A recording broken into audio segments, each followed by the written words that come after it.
Hello friends, Saturday recipe la இன்னைக்கு நம்ம பார்க்க போற ரெசிபி ரவை இட்லி.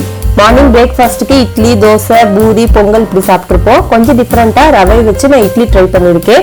வாங்க ரவை இட்லி எப்படி செய்யறதுன்னு பார்க்கலாம். வீடியோக்குள்ள போறதுக்கு முன்னாடி நம்ம சேனலை சப்ஸ்கிரைப் பண்ணாதவங்க சப்ஸ்கிரைப் பண்ணிக்கோங்க. ரவை இட்லி செய்யறதுக்கு தேவையான பொருட்கள் பார்க்கலாம். ரவை, தயிர், கருவேப்பிலை, உளுந்து, கடுகு, கடலைப்பருப்பு, பச்சை மிளகாய், முந்திரி பருப்பு இதாங்க தேவையான பொருட்கள். நான் வந்து உங்களுக்கு மெஷர்மெண்ட்ஸ் டிஸ்கிரிப்ஷன்ல கொடுக்குறேன், நோட் பண்ணிக்கோங்க. இப்போ நம்ம ரவை இட்லி எப்படி செய்யறதுன்னு பார்க்கலாம். இந்த பேன் வந்து சூடானதுக்கு அப்புறம் நான் இதுல வந்து 2 டேபிள் ஸ்பூன் எண்ணெய் ஆட் பண்றேன். எண்ணெய் சூடானதும் முந்திரியை வந்து இந்த மாதிரி உடைச்சு சேர்த்துக்கோங்க. சேர்த்துட்டு நல்லா வறுத்து எடுத்துக்கோங்க. முந்திரி பொன்னிறமா வரணும், வர அளவுக்கு வறுத்துக்கோங்க.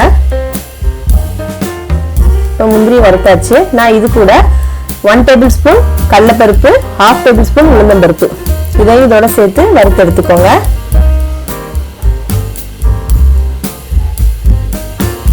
அடுப்பு மீடியம் ஃப்ளேம்ல வச்சு வறுத்துக்கோங்க. இப்போ இதெல்லாம் வறுத்ததுக்கு அப்புறம் நான் இதுல ஒரு 1/2 டேபிள் ஸ்பூன் கடுகு, 2 பச்சை மிளகாய் பொடி பொடியா கட் பண்ணி போட்டிருக்கேன், ஒரு கொத்து கருவேப்பிலை எல்லாத்தையும் போட்டு வதக்கிக்கோங்க. இதெல்லாம் வதங்கிடுச்சு. நான் வந்து ரவை இந்த கப்ல 1 கப் ரவை எடுத்திருக்கேன். எந்த கப்ல ரவை எடுக்கிறீங்களோ அதே கப்ல எல்லாமே மெஷர்மெண்ட் பண்ணிக்கோங்க. நான் இந்த கப்ல 1 கப் ரவை எடுத்து அடுப்பை சிம்ல வச்சு நல்லா பொன்னிறமா வறுத்து எடுத்துக்க போறேன். நம்ம ரவையை வறுக்கிறதுல தான் அந்த டேஸ்டே நமக்கு கொடுக்கும். ரவையோட டேஸ்ட் சாப்பிடும்போது, இட்லி சாப்பிடும்போது டேஸ்டா கொடுக்கும். அதனால ரவை வந்து நல்லா பொன்னிறமா வறுத்து எடுத்துக்கணும். அடுப்பை சிம்ல வச்சு வறுத்துக்கோங்க.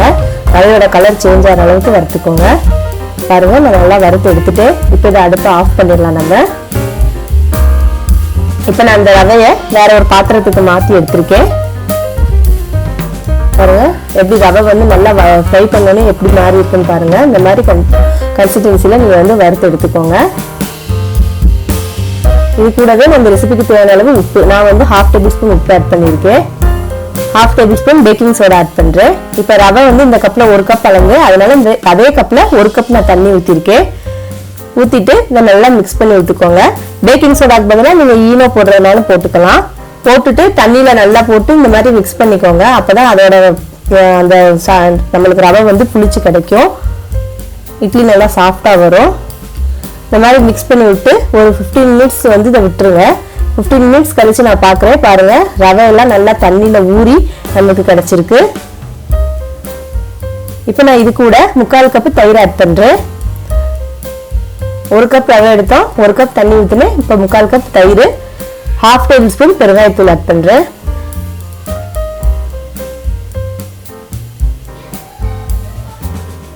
ஆட் பண்ணிட்டு இதை மிக்ஸ் பண்ணி விட்டுக்கோங்க.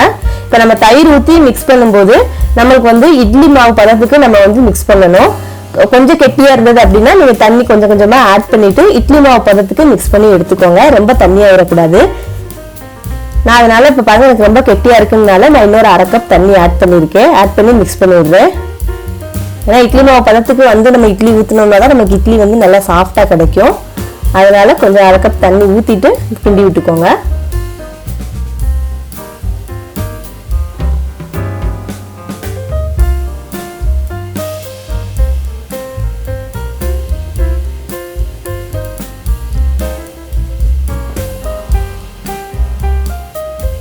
பாருங்க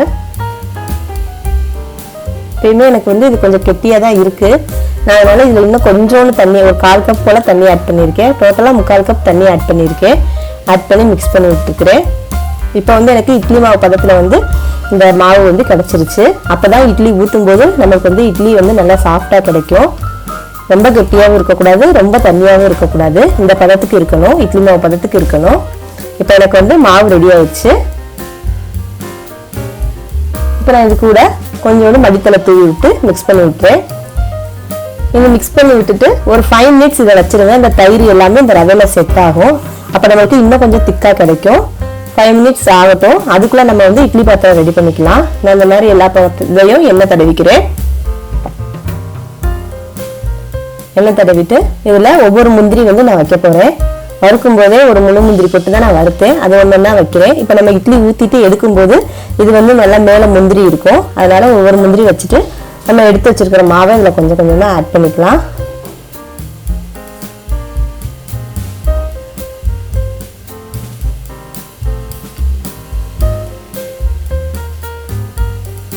இப்போ நான் இட்லி பாத்திரத்தில் தண்ணி ஊற்றி ஆல்ரெடி கொதிக்க வச்சு வச்சிருக்கேன். தண்ணி கொதிச்சதுக்கு அப்புறம் நம்ம ஊற்றி வச்சிருக்கிற அந்த இட்லி பாத்திரத்தை எடுத்து உள்ள வச்சு மூடி வச்சிடலாம். இது வந்து ஒரு 10 மினிட்ஸ் ஆகும் வேகிறதுக்கு. 10 மினிட்ஸ் கழிச்சு நான் ஓப்பன் பண்றேன்.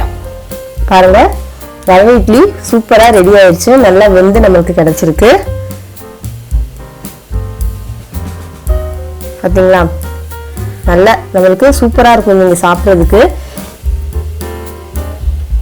இட்லி வந்து நல்லா சாஃப்டா வெந்து கிடைச்சிருச்சு. இது நான் வந்து ஒரு பிளேட்டுக்கு மாற்றி எடுத்திருக்கேன். நம்ம போட்ட முந்திரிலாம் மேலே வந்திருக்கு. தொட்டுக்கிறதுக்கு நான் தேங்காய் சட்னி வச்சிருக்கேன். இந்த மாதிரி செஞ்சு கொடுத்தீங்கன்னா குழந்தைங்களாம் விரும்பி சாப்பிடுவாங்க.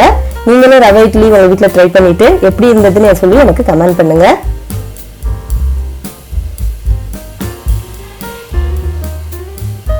இந்த வீடியோ உங்களுக்கு பிடிச்சிருந்தா லைக் பண்ணுங்க, ஷேர் பண்ணுங்க. அப்படியே நம்மளோட சாட்டர்டே ரெசிபிஸ் சேனலையும் சப்ஸ்கிரைப் பண்ணிடுங்க.